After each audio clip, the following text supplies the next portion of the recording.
Hello! Welcome back to my channel. This is the Mommy House. Bago ko i-start ang aking video, please subscribe my channel and click the notification bell para ma-notify po kayo sa mga bago kong video. And don't forget to like and share my video.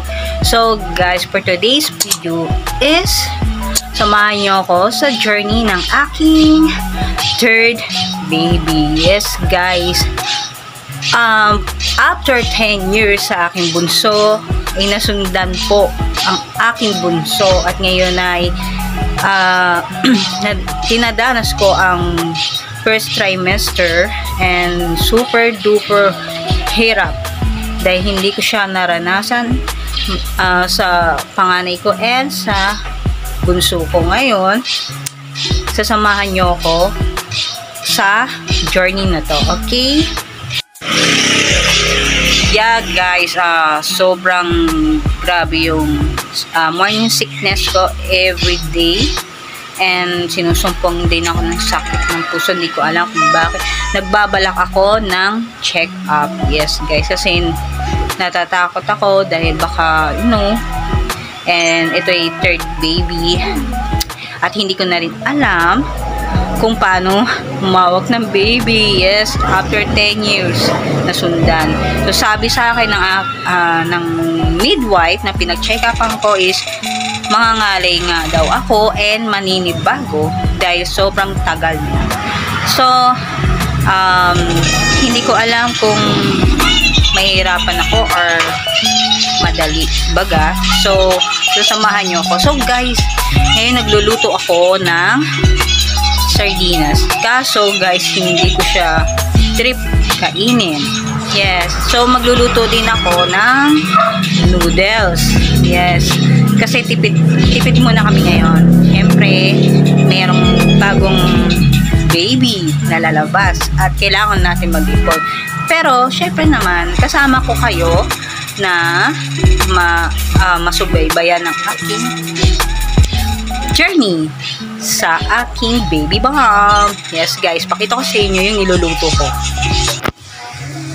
So yan guys, yan yung ulam namin ngayon sa tanghalian.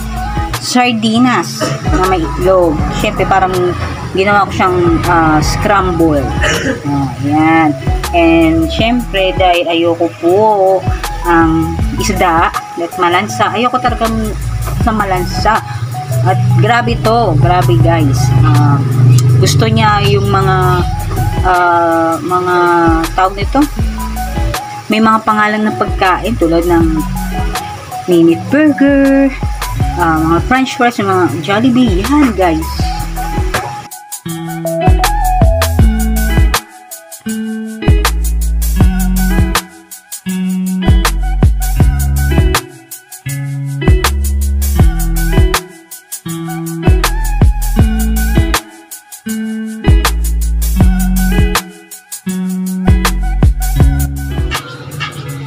So yan guys, yan palang aking nalabhan kasi hindi ko pa po tinapos kasi alam niyo na maselan tayo ngayon, hindi pwede tayo magpagod.